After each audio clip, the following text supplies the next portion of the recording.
वंदे मातरम। आज आमे चतुर्थ श्रेणी विज्ञान बहिर उद्भिद विषय रे पढ़िबा। यही विषय रे जो मुख्य विषय को आलोचना करिवार अछि से मध्यरु चारिटी मुख्य कथा। प्रथमटी होछि गछलता विषय रे जानिबा, तापरे गछ ओ प्राणी परस्पर किपरि निर्भरशील, परस्पर किपरि उपकारी से विषय रे जानिबा।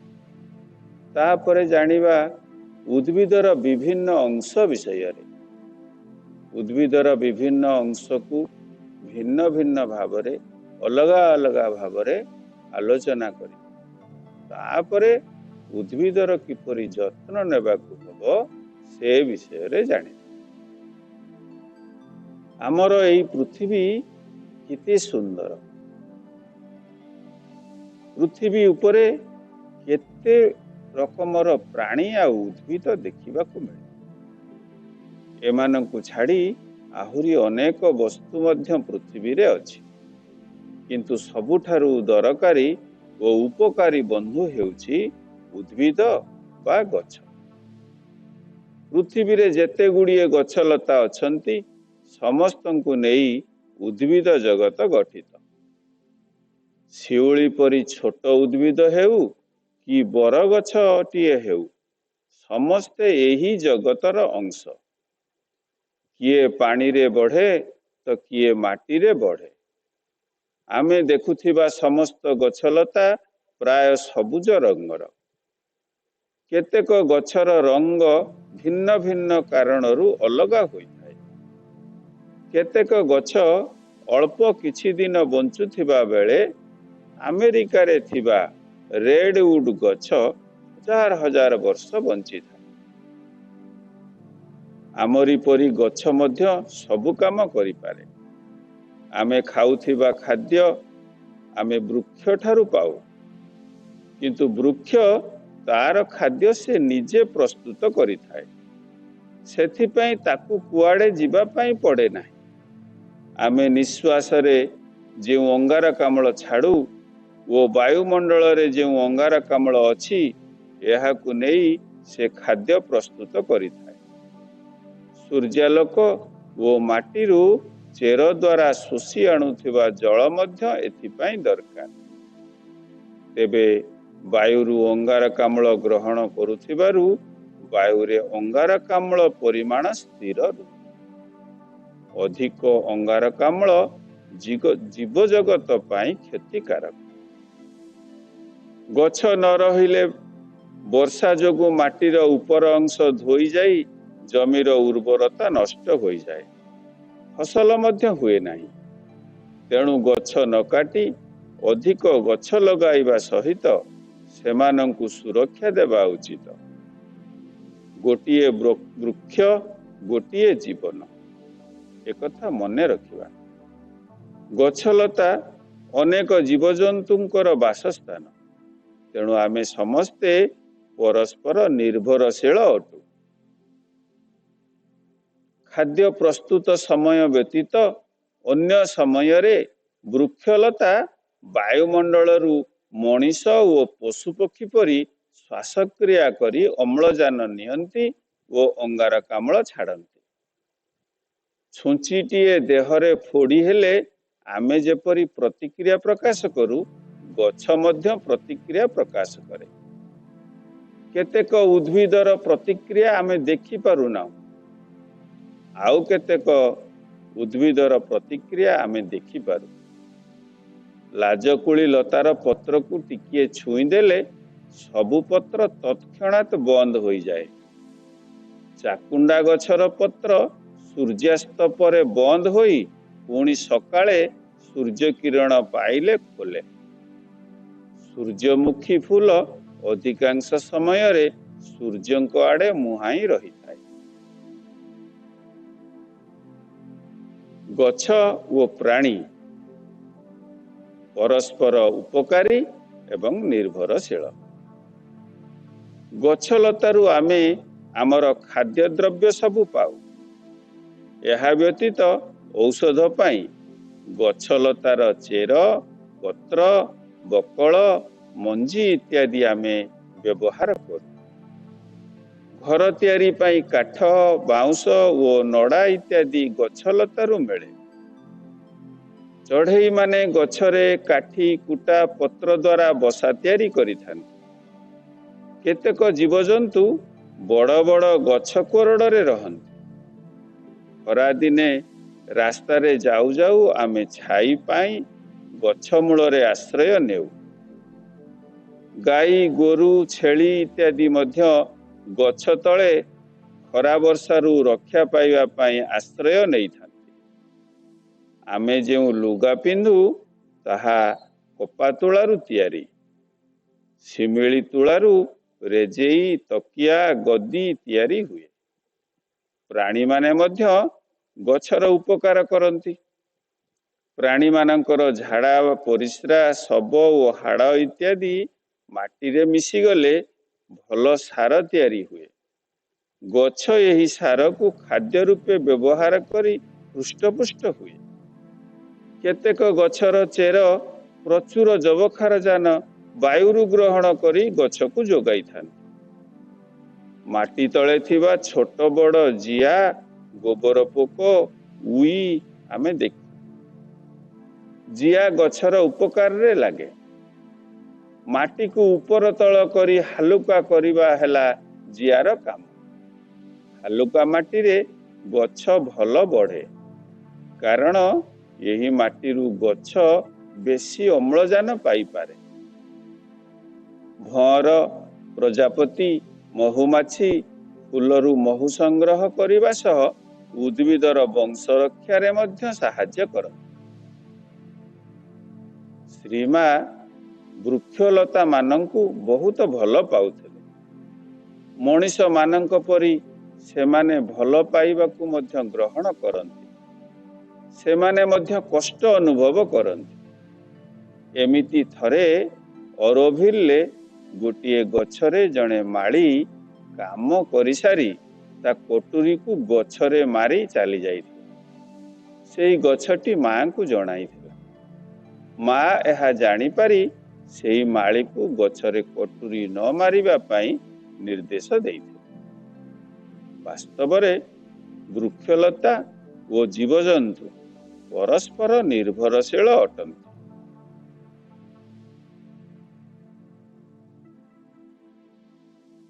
ତାପରେ ଆମେ ଆଲୋଚନା କରିବା ଉଦ୍ଭିଦର ବିଭିନ୍ନ ଅଂଶ ବିଷୟରେ।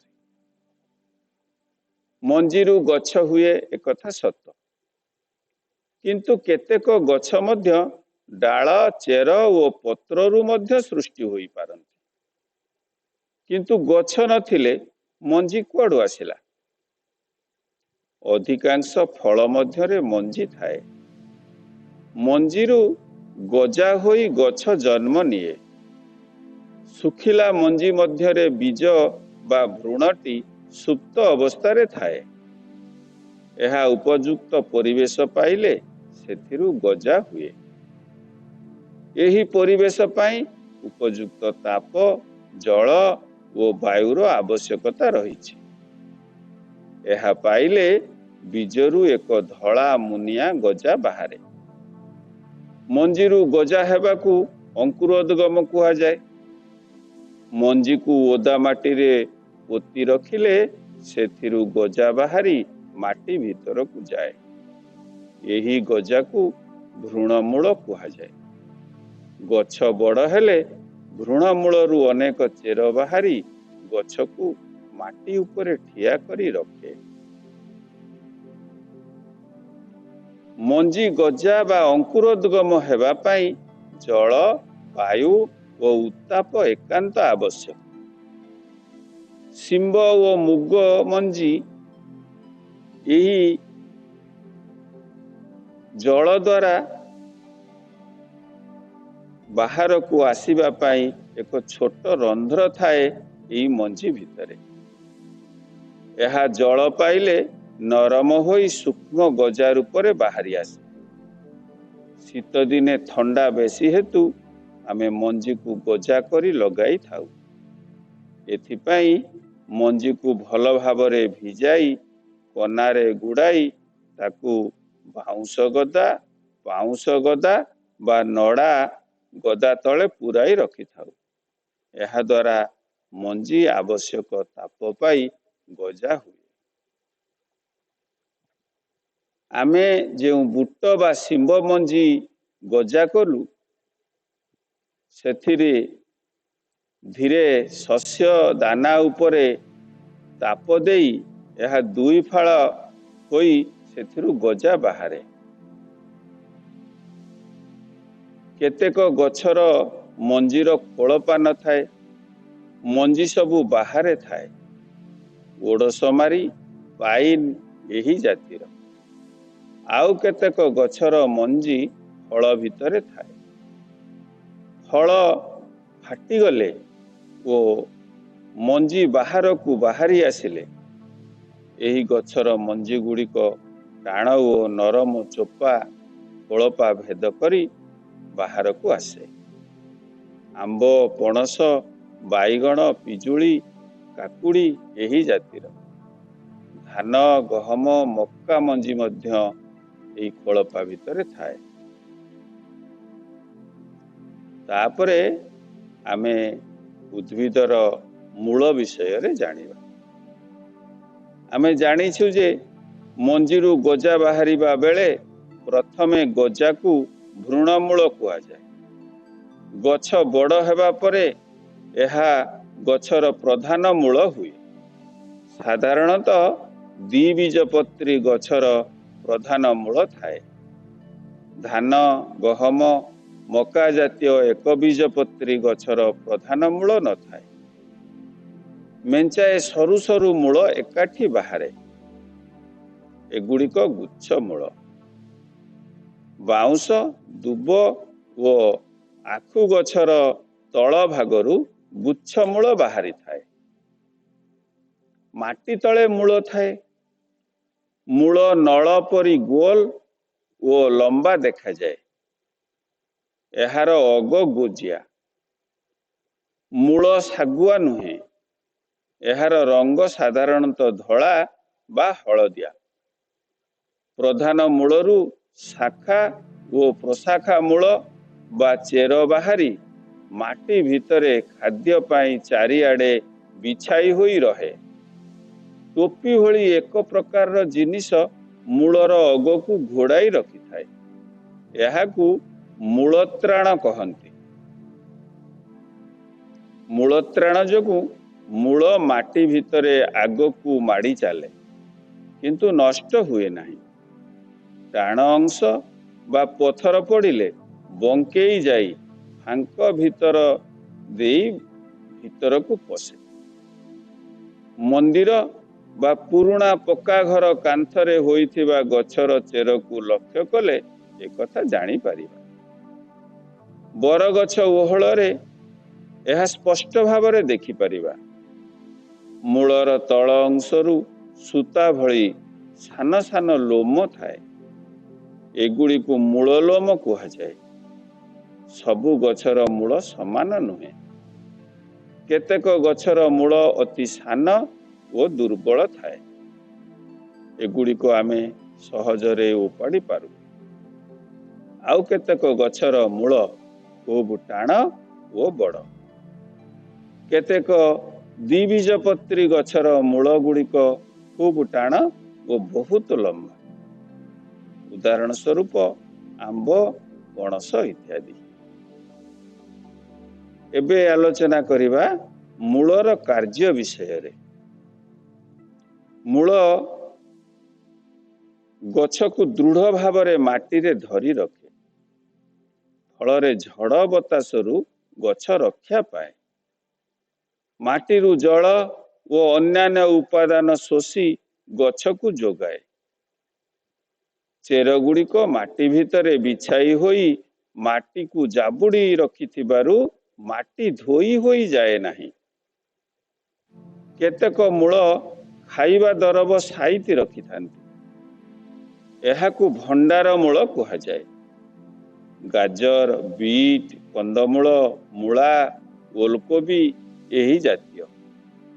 यही सबु आमे खाद्य रूपे व्यवहार करू। अनेक चेर को औषध रूपे मध्य व्यवहार करू। एबे आलोचना करिबा गछर अन्य एक अंश कांड। गछर जेउ अंश माटी उपरे थाए ताहा गंडी। गंडीर मुख्य अंश कांड। नरम बा कोहल थिबा बेले कांड सागुआ देखा जाए। बड़ हेले यह मोटा हुए।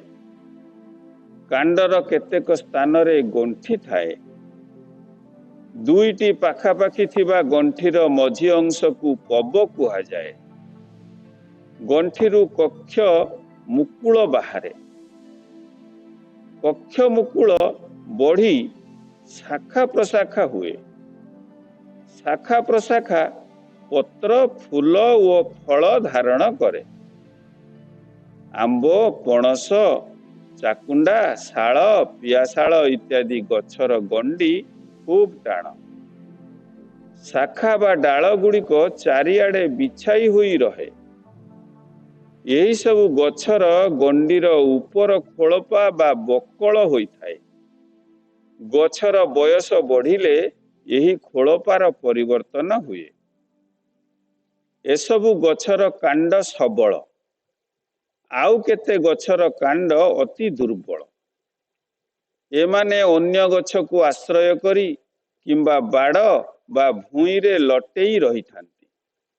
एगुड़ी को लता जातीय गछ कुहा जाए। एगुड़िक मध्यरे लाउ कखारु पोई कलरा तरभुज फुटी काकुड़ी इत्यादि प्रधान। लेउटिया कोशिला जन्ही छचिंद्रा कुंदुरी पालंग जुडंग मेथी आउ कलरा इत्यादि गछर कांड अति दुर्बल।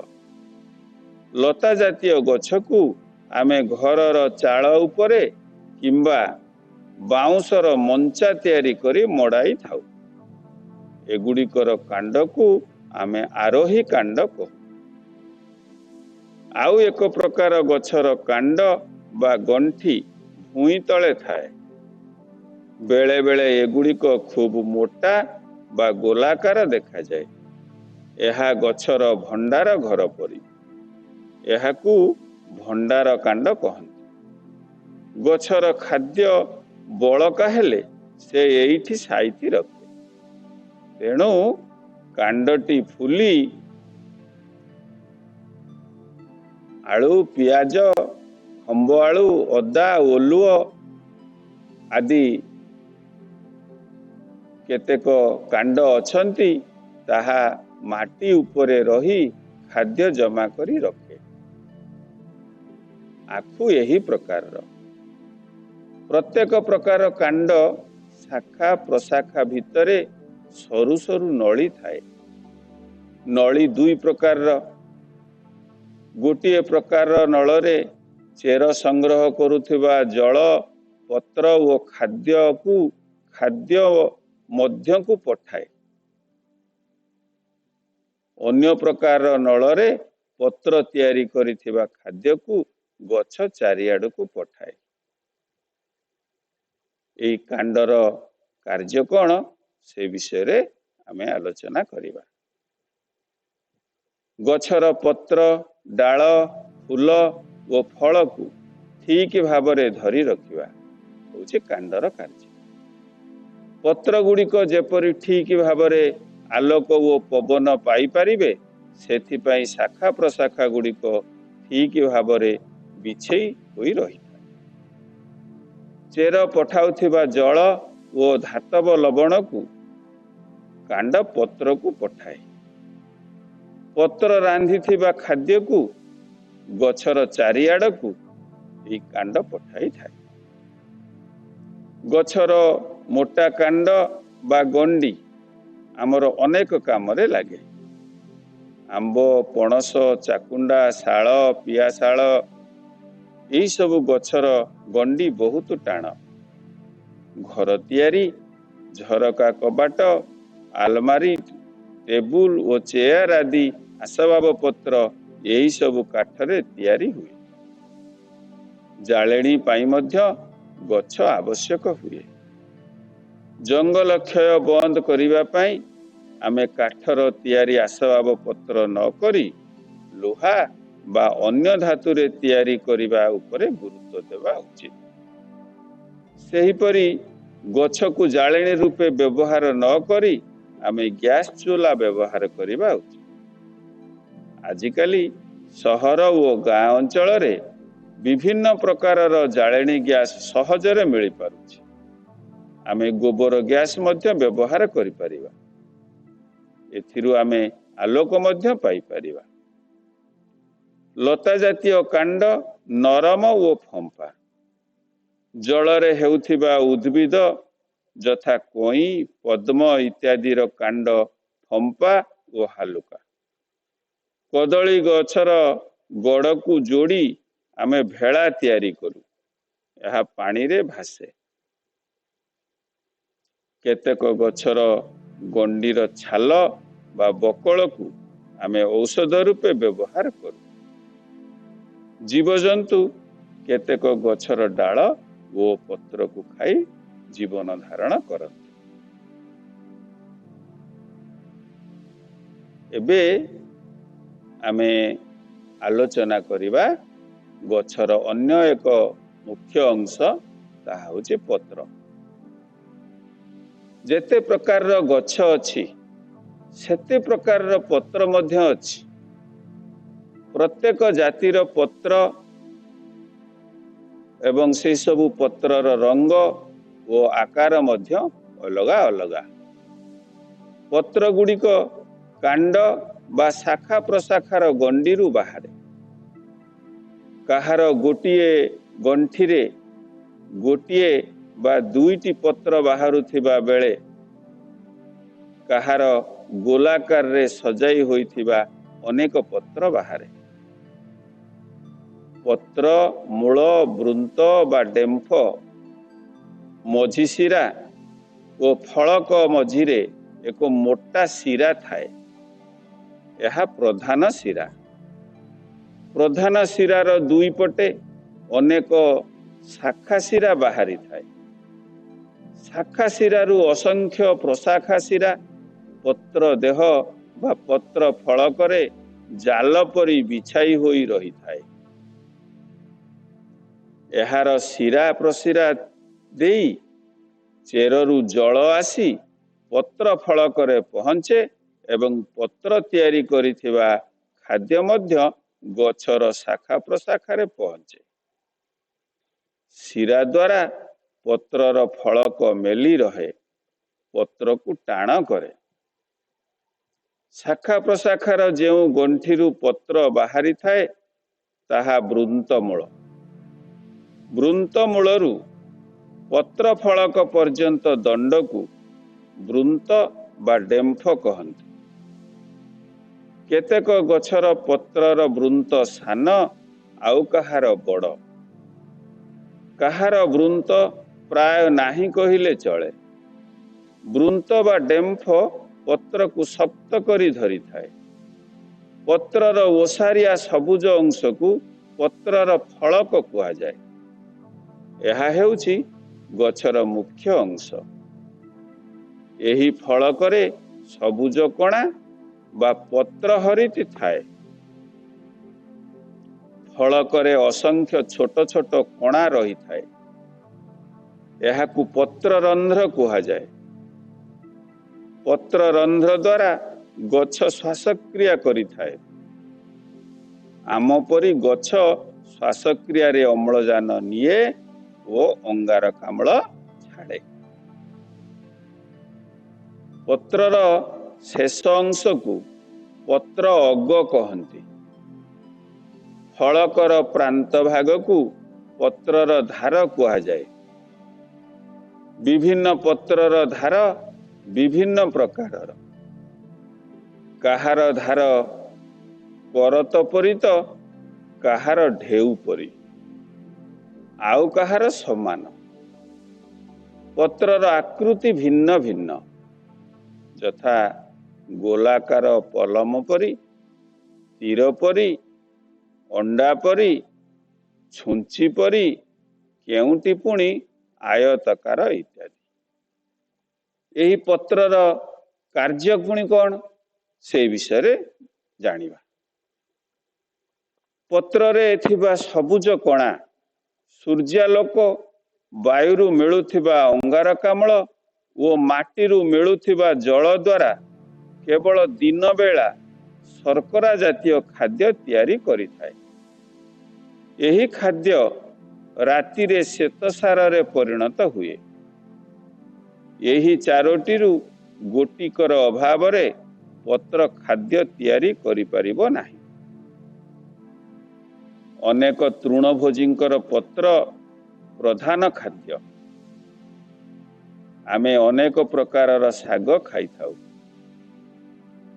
केतेक गछर पत्र रे औषधीय गुण थिबारु आमे ताहाकू औषध रूपे व्यवहार करू। शाल पत्र रु खली पत्र करा जाए एवं केंदु पत्र रु बीड़ी तैयारी हुए। सबाई घास कागज तैयारी पई व्यवहार करा जाए। ताल बरडा ओ खजूरी पत्र रे लोके घर छपर करନ୍ତି। ताल पत्र रे आसन बुणा जाए। खजूरी पत्र रे सोईबा पई पट्टी तैयारी करा जाए। तापरे आमे आलोचना करिबा फूल विषय रे। मूल ओ पत्र परी फूल मध्य गछर एक प्रधान अंग। केवल गछर सौंदर्य बढ़ाए नहीं बरं गछर वंश बढ़ाइबारे यह मुख्य भूमिका ग्रहण करे। पत्र परी फूलर मध्य विभिन्न अंश अछि। एगुड़िक हैला वृत्तिमंडल, दलमंडल, पुरुष केशर चक्र और स्त्री केशर चक्र। एबे आमे वृत्तिमंडल विषय रे कथा हेबा। एहार रंग सागुआ और आकृति दुदुरा फूल परी।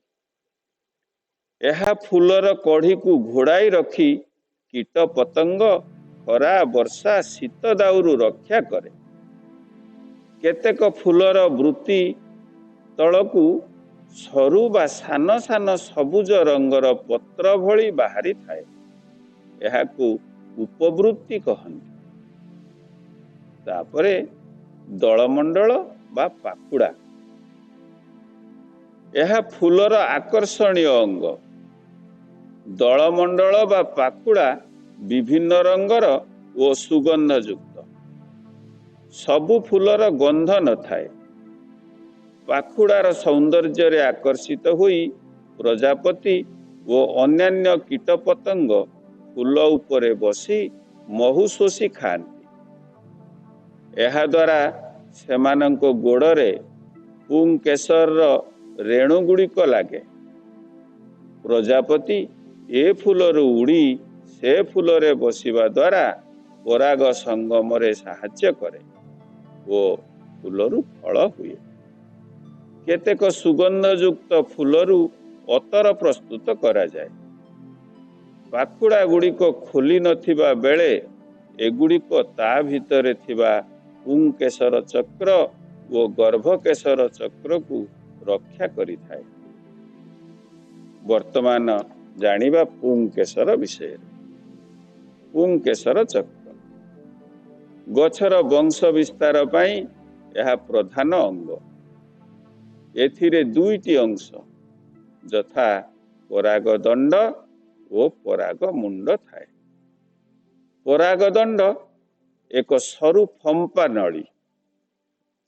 पराग मुंडरे पराग पेटिका बा पराग थली थाए।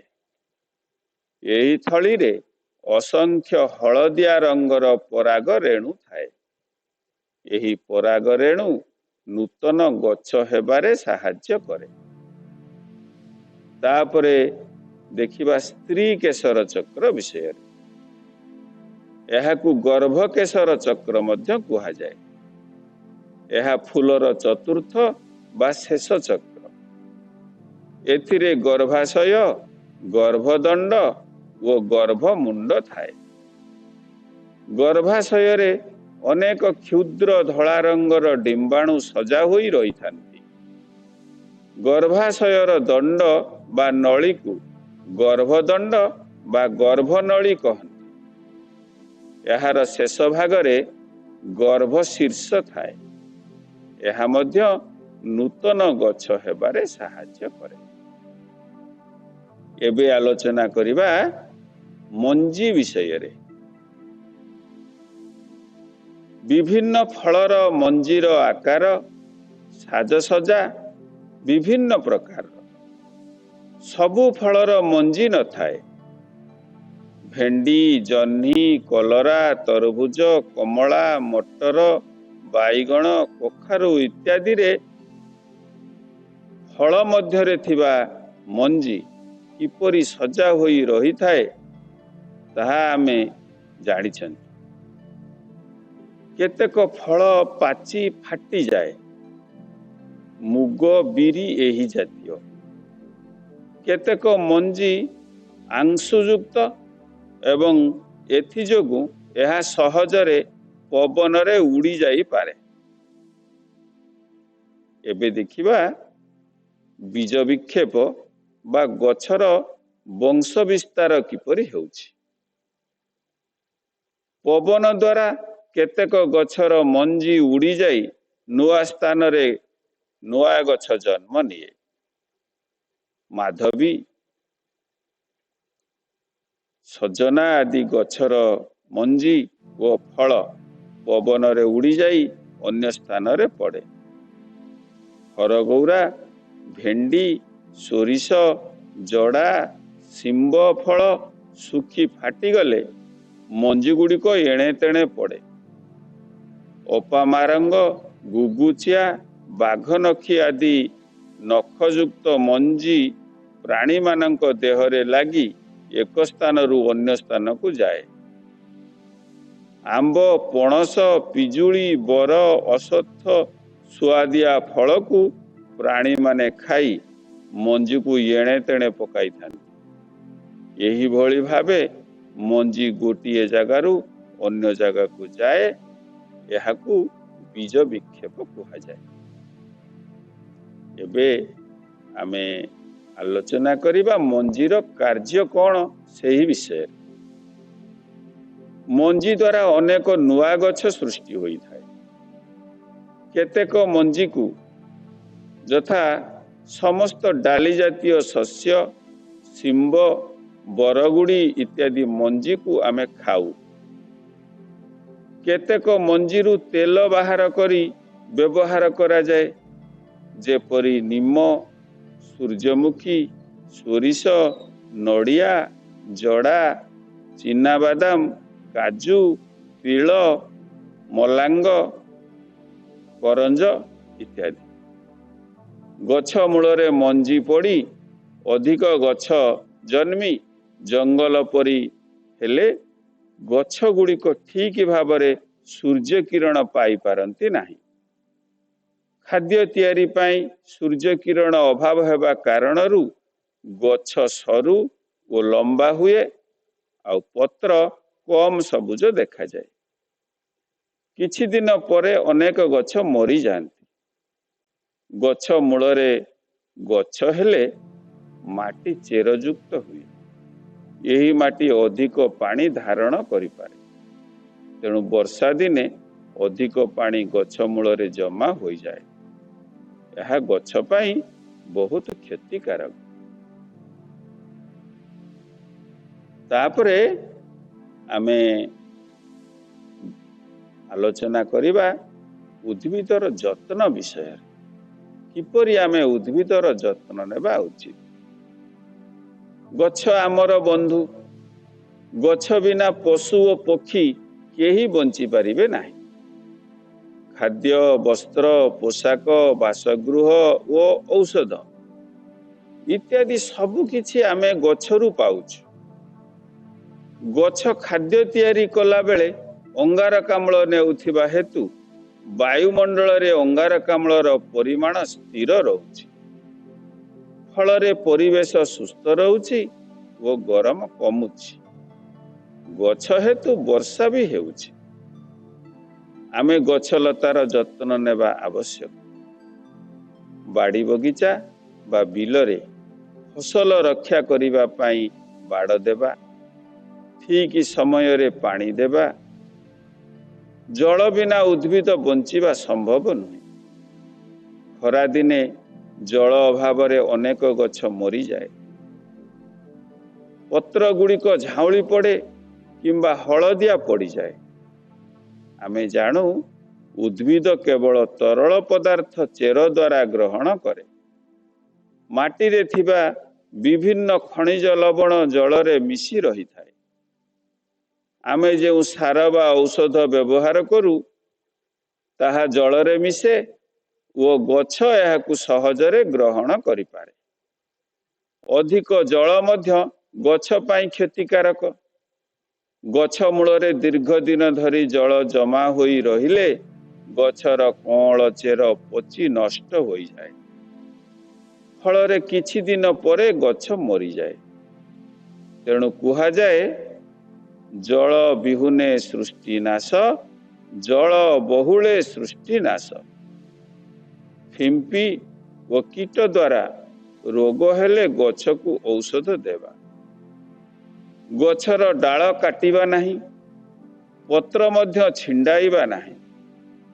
ଗଛ ଗୁଡ଼ିକୁ ଛାଡ଼ି ଛାଡ଼ି ଲଗାଇଲେ ସେଗୁଡ଼ିକ ଆବଶ୍ୟକ ଖାଦ୍ୟ ଓ ଆଲୋକ ପାଇପାରିବେ। ଗଛ ମୂଳକୁ ସଫା ରଖିବା, ଅନ୍ୟ ଅନାବଶ୍ୟକ ଲତା ମାଡ଼ିଥିଲେ ଉପାଡ଼ି ଦେବା। ଗଛ ଗୁଡ଼ିକ ଯେପରି ଦିନ ବେଳରେ ସୂର୍ଯ୍ୟ କିରଣ ପାଉଥିବେ ସେଥିପ୍ରତି ଦୃଷ୍ଟି ଦେବା। ପିମ୍ପୁଡ଼ି ଓ ଉଇ ଗଛ ମୂଳକୁ ନଷ୍ଟ କରିଥାନ୍ତି। ସେଥିପାଇଁ ଗ୍ୟାମାକ୍ସିନ୍ ବା ଅନ୍ୟ ଜୈବିକ କୀଟନାଶକ ଯଥା ସଦାବିହାରୀ, ନିମରସ, ପାଉଁଶ ଇତ୍ୟାଦି ବ୍ୟବହାର କରିବା। ଜଙ୍ଗଲର ସୁରକ୍ଷା ନିଶ୍ଚୟ ଆବଶ୍ୟକ। ମନ ଇଚ୍ଛା ଗଛ କାଟି ଜଙ୍ଗଲ ନଷ୍ଟ କରିବା ନାହିଁ। ଜଙ୍ଗଲରେ ବେଳେ ବେଳେ ଖରା ଦିନେ ନିଆଁ ଲାଗିଥାଏ, ପଙ୍ଗୁପାଳ ମାଡ଼ି ଯାଆନ୍ତି। ଏହାର ପ୍ରତିକାର ଆବଶ୍ୟକ। ଜଙ୍ଗଲ ପଶୁ ଓ ପକ୍ଷୀଙ୍କର ସୁରକ୍ଷିତ ଆଶ୍ରୟସ୍ଥଳୀ। ଏହା ବ୍ୟତୀତ ଆମେ ଔଷଧ, ଲାଖ, ଝୁଣା, ମହୁ ଇତ୍ୟାଦି ଜଙ୍ଗଲରୁ ପାଉ। ଆମେ ଆମ ବିଦ୍ୟାଳୟ, ଗ୍ରାମରେ କିମ୍ବା ରାସ୍ତା କଡ଼ରେ ଖାଲି ଥିବା ସ୍ଥାନରେ ଅଧିକ ଗଛ ଲଗାଇବା। ବାଡ଼ି ବଗିଚାରେ ବିଭିନ୍ନ ଫୁଲ, ପନିପରିବା ଓ ଫଳ ଗଛ ଲଗାଇବା।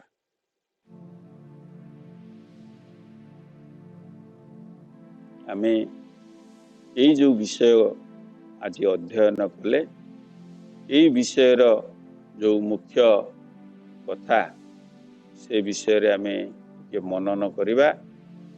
ଗଛଲତା ବିଷୟରେ ଜାଣିବା। ଗଛ ଆଉ ପ୍ରାଣୀମାନେ କିପରି ପରସ୍ପର ଉପକାରୀ ଆଉ ନିର୍ଭରଶୀଳ ସେ ବିଷୟରେ ମନେ ପକାଇବା। ଉଦ୍ଭିଦର ବିଭିନ୍ନ ଅଂଶ ଏବଂ ସେମାନଙ୍କର ଯେଉଁ କାର୍ଯ୍ୟ ସେ ବିଷୟରେ ମଧ୍ୟ ଆମେ ମନନ କରିବା। ତାପରେ ଉଦ୍ଭିଦର ଯତ୍ନ କିପରି ନିଆଯାଇପାରିବ ସେ ବିଷୟରେ ମଧ୍ୟ ଆମେ ମନନ କରିବା। ମନରୁ ଭାବି ଭାବି ଏସବୁ କଥାକୁ ଥରେ ଚିନ୍ତା କରିବା, କଳ୍ପନା କରିବା। ତାପରେ ସେହି ଅନୁସାରେ ଯାହା ଶିଖିଲେ ତାକୁ ଜୀବନରେ ପ୍ରୟୋଗ କରିବା ପାଇଁ ପ୍ରୟାସ କରିବା, ପ୍ରଚେଷ୍ଟା କରିବା। ବନ୍ଦେ ମାତରମ୍। ଧନ୍ୟବାଦ।